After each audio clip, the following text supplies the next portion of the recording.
Hello and good morning everyone.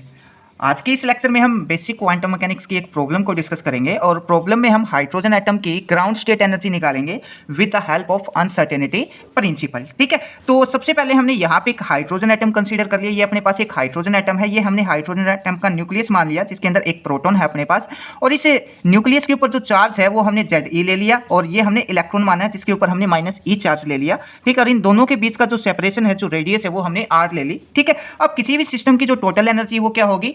Total energy होती है kinetic energy plus potential energy. तो इस सिस्टम की जो काइनेटिक एनर्जी वो क्या हो जाएगी? p²/2m हो जाएगी। अब यहाँ पे मैं कोलंबियन पोटेंशियल एनर्जी देखूं तो क्या हो जाएगी? kZe²/r। ठीक है, कूलम्ब्स लॉ से हमने ये यहाँ पे निकाल ली। ठीक है, अब अपने को इस सिस्टम की मिनिमम एनर्जी निकालनी है तो ई मिनिमम क्या हो जाएगा? ई मिनिमम के लिए हम यहाँ पे क्या लिखेंगे? ये हमने लिखा del p²/2m माइनस kZe², ये r को हमने लिखा यहाँ पे del r। अब del r यहाँ पे क्या रिप्रेजेंट करता है? जितने इस हाइड्रोजन एटम की रेडियस है, जिस ऑर्डर की इस हाइड्रोजन एटम की रेडियस होगी उतने ही ऑर्डर की अपने को अनसर्टेनिटी देखने को मिलेगी। तो del r यहाँ पे किसको रिप्रेजेंट कर रहा है? अनसर्टेनिटी। ठीक है, अब अनसर्टेनिटी उतने ही ऑर्डर की होगी जितने ऑर्डर की यहाँ पे क्या है? रेडियस है। ठीक है, तो अब हम यहाँ पे यूज करेंगे अनसर्टेनिटी प्रिंसिपल का। तो from uncertainty principle, uncertainty principle. ठीक है, अब अनसर्टेनिटी प्रिंसिपल क्या है अपने पास? del p dot del r और approximate equal to h cut. ठीक है, यहाँ पे क्या आता है अपने पास? del x आता है। ठीक है, अब जो अनसर्टेनिटी है पोजीशन के अंदर, वो अनसर्टेनिटी कितना है यहाँ पे? वो हमने del r ले रखी है, तो del x की जगह हमने del r ले लिया। इधर क्या मिलता है अपने को? इधर मिलता है h/2। अब h/2 की जगह हमने h क्यों लिया? क्योंकि अपने पास जो स्फेरिकल वाली या फिर जो रेडियल वाली प्रॉब्लम है उसके अंदर जो अनसर्टेनिटी का प्रोडक्ट है वो क्या हो जाता है? डबल हो जाता है। जैसे ये इधर रेडियस भी क्या है? r है, एक अनसर्टेनिटी का प्रोडक्ट ये, और दूसरा इधर भी तो रेडियस r है, इधर भी तो अनसर्टेनिटी हो सकती है इसके अंदर। ठीक है, इसलिए हमने यहाँ पे अनसर्टेनिटी का जो प्रोडक्ट है उसको डबल कर दिया। तो जो जितनी भी रेडियल वाली प्रॉब्लम है या जो स्फेरिकल वाली प्रॉब्लम है उसके अंदर हम अनसर्टेनिटी का प्रोडक्ट डबल कर देंगे। तो h/2 की जगह हम यहाँ पे क्या लेके चलेंगे? ओनली h लेके चलेंगे। ठीक है, इसको हमने यहाँ पे बोला इक्वेशन नंबर 1। अब यहाँ पे ये जो del p की वैल्यू मैं यहाँ पे निकालूं तो del p की वैल्यू क्या आ जाएगी? del p को तो मैं इधर रखता हूँ, del r को उठा के उधर लेके जाऊंगा तो क्या आ जाएगा? Approximate equal to h/del r। ठीक है, अपने को किसकी वैल्यू चाहिए? p² की वैल्यू चाहिए, तो बोथ साइड स्क्वायर कर देता हूं तो ये अपने पास वैल्यू आ जाएगी। अब ये जो वैल्यू है इसको मैं कहाँ पे पुट कर देता हूँ? इक्वेशन नंबर 1 के अंदर पुट कर देता हूँ। ठीक है, इसको मैंने बोल दिया इक्वेशन नंबर 2। ठीक है, तो ये आ जाएगा अपने पास ई मिनिमम। जब 2 को 1 के अंदर पुट करूंगा तो ये मिलेगा अपने को E minimum equal to h²/2m del r², और माइनस में ये जो पोटेंशियल एनर्जी है वो एज इट इज आ जाएगी kZe²/del r।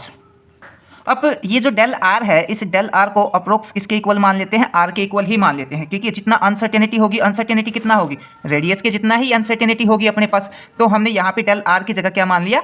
r मान लिया। ठीक है, अब नेक्स्ट में अपने को क्या करना है? यहाँ पे ये जो del r है, इस del r की जगह हम क्या मान लेते हैं? r ही मान लेते हैं। तो ई मिनिमम क्या आ जाएगा? ये अपने को मिलेगा h²/2m del r, only r का स्क्वायर, और माइनस kZe² और बाय r।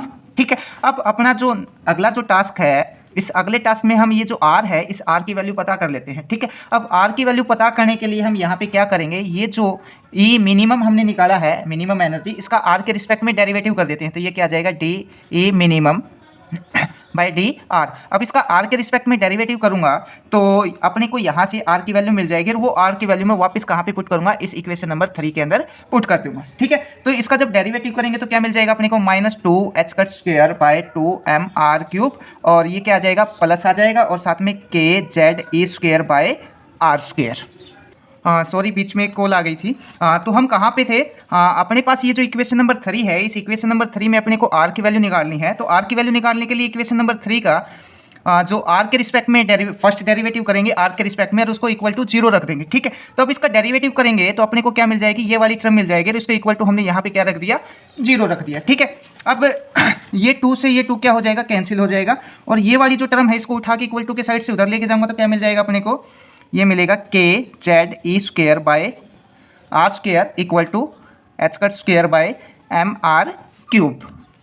अब ये आर स्क्वायर से आर स्क्वायर क्या हो जाएगा, कैंसिल हो जाएगा, इधर एक आर बच जाएगा। ठीक है, अब आर की वैल्यू अपने को निकालनी है, तो यहाँ से आर की वैल्यू निकालेंगे तो क्या जाएगा, ये अपने को मिल जाएगा आर की वैल्यू यहाँ पे R equal to H cut square by M और के जेड ई स्क्वायर, ये नीचे आ जाएगा के जेड ई स्क्वायर। ये अपने को यहाँ पे किसकी वैल्यू मिली है, आर की वैल्यू मिली है। अब ये जो वैल्यू है इसको हम क्या बोल सकते हैं, ए नोट भी बोल सकते हैं। इस ए नोट की जो वैल्यू होती है 0.53 एंगस्ट्रॉम के आसपास होती है। और ये जो ए नोट है इसको हम क्या बोलते हैं, बोहर रेडियस भी बोलते हैं, बोहर रेडियस। अब ये जो अपने पास आर की वैल्यू आई है, इस आर की वैल्यू को कहाँ पे पुट करेंगे, इस इक्वेशन नंबर 3 के अंदर पुट करेंगे। ठीक है, अब इक्वेशन नंबर 3 के अंदर पुट करने के बाद अपने पास क्या आता है, ये हम देखते हैं अगले सेक्शन के अंदर। तो इक्वेशन नंबर 3 अपने पास ये थी। ठीक है, और जो आर की वैल्यू हमने निकाली थी, जो बोर रेडियस की वैल्यू निकाली थी, वो अपने पास ये थी। तो ये वाली वैल्यू कहाँ पे पुट कर देता हूँ, यहाँ पे पुट कर देता हूँ और यहाँ पे पुट कर देता हूँ। तो पुट करने के बाद क्या जाएगा अपने पास, यहाँ पे इस आर का स्क्वायर करूँगा तो यहाँ पे एच कट की पावर 4 हो जाएगी, यहाँ पे एम का स्क्वायर हो जाएगा, के का स्क्वायर हो जाएगा, जेड का स्क्वायर हो जाएगा, ई की पावर 2 पहले से है और 2 और आ जाएगी, 4 हो जाएगी। ठीक है, ये वैल्यू उठा के यहाँ पे रखी और यहाँ पे रखी, रखने के बाद अपने पास क्या वैल्यू आ जाएगी, ये वाली वैल्यू अपने को मिल जाएगी। ठीक है, अब जो टर्म कैंसिल हो रही है उनको एक दूसरे के साथ कैंसिल कर देते हैं। जैसे H square, H cut square से एच कट स्क्वायर कैंसिल हो जाएगा, यहाँ पे 2 बच जाएगा, एक एम से यहाँ पे एक एम कैंसिल हो जाएगा। ठीक है, तो जो टर्म कैंसिल हो रही थी उसको कैंसिल करने के बाद हमने यहाँ पे नीचे लिख दिया और इसके बाद ये टर्म अपने पास कंप्लीट है और ये टर्म अपने पास क्या है, हाफ है। ठीक है, तो कंप्लीट में से 1 में से हाफ जाएगा तो क्या बच जाएगा अपने पास, हाफ टर्म बच जाएगी। तो हाफ टर्म यहाँ पे आ जाएगी और जो के की वैल्यू है वो जो के की वैल्यू है वो के की वैल्यू हमने यहाँ पे पुट कर दी 1/4 पाई एप्सिलॉन नॉट। तो अपने पास ये वाली इक्वेशन आ जाएगी। ठीक है, जेड स्क्वायर हमने यहाँ पे बाहर निकाल लिया। अब हाइड्रोजन एटम के लिए जो जेड की वैल्यू होगी वो कितना हो जाएगी, 1 हो जाएगी। तो 1 वैल्यू जब मैं इसके अंदर पुट करूँगा तो क्या मिलेगा अपने को, जो ई मिनिमम है, ई मिनिमम मिल जाएगा माइनस ME4 और 4 पाई एप्सिलॉन नॉट इसका स्क्वायर और एच कट का स्क्वायर। ठीक है, और जेड की जगह हमने यहाँ पे 1 रख दे। ये अपने पास हाइड्रोजन एटम की ग्राउंड स्टेट एनर्जी यहाँ पे ये मिल जाएगी। अब यहाँ पे मैं mass of electron, electronic charge, ठीक है, पाई की वैल्यू, एप्सिलॉन नॉट की वैल्यू और एच कट की वैल्यू, सब वैल्यू मैं यहाँ पे पुट करूँ और पुट करने के बाद उसको सोल्व करूँ। तो सोल्व करने के पास अपने पास सोल्व करने के बाद जो एनर्जी मिलेगी, ई मिनिमम की वैल्यू अपने को मिल जाएगी -13.6 इलेक्ट्रॉन वोल्ट। और ये क्या है, ग्राउंड स्टेट एनर्जी है किसकी, हाइड्रोजन एटम की। तो ये हमने हाइड्रोजन एटम की ग्राउंड स्टेट एनर्जी निकाली है अनसर्टेनिटी प्रिंसिपल की हेल्प से। आई होप आपको समझ आया हो। अगर कोई बात समझ ना आई हो तो आप मैसेज करके या कमेंट करके पूछ सकते हैं। Thank you.